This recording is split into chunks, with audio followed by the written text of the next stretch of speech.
Apron, of course, a pinner apron is very correct. If you're doing really messy stuff, you want to be able to flip this thing up and pin it so you don't, your dress doesn't get all nasty. Laundry takes 3 days. So you want to be able not to have to wash your dress all that often. So you wear big aprons to cover things up. It's a lot easier to wash this. So you got your pinner apron, and you can flip this underneath this apron and just have this bottom going if you want. And then you have your big old dress on. And then you got a work petticoat, which is oftentimes colored, because sometimes if you're doing garden work, you pull this up. It's all cotton. You pull this up and tuck it in, and then you're not showing your white underwear off, so it's okay if the reverend comes by and sees you showing off your work petticoat. That's okay. And then under that, again, depending upon the season, today I just have a cord and petticoat underneath that. And the cords make it heavy so you don't end up as you're walking getting everything tangled around your legs. But I could have, as the weather gets cooler, I'll have another lighter weight cotton petticoat between these two.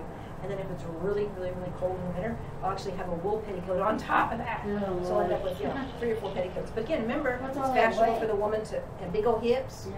So, and then of course the bottom layer again is that chemise. And then of course the corset is on top of the chemise. And then the long stockings, which I have rolled down around my ankles today because it's hot. Yeah. But they're in your pockets under there. Oh yes, yes. I don't often show many people my pockets, but yep, woman's got to have her stuff, so it's in their pockets. And the dresses are all... So those were not built into the dress? They can be. It depends upon what you prefer.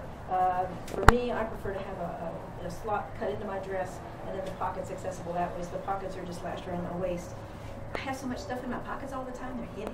So if the dress is designed so the pockets are included in the dress material, I just feel like the dress is dragging on me all the time. It's nasty. So I prefer to have them lashed around my waist. But the other pockets keep all the ladies' stuff, So this is a very typical for summertime. If you're pretty sure the reverend is going to come by or something like that, you can certainly strip some of these layers off. And sometimes you actually hear about women just kind of in the fields in their chemises and not a whole lot, or maybe just a chemise and a petticoat, or maybe just a corset. But that's only if you're sure nobody from town is going to come by. Okay. But yeah, so it's just what you do. And you just drink a lot of water. You just kind of get used to working in a lot of clothes. As I say, it is okay to kind of hitch some of these up a little bit as long as you don't kind of go above your knees to get a little ventilation going on and things like that. So it's okay, but you just get used to it. You just do it. I guess they were.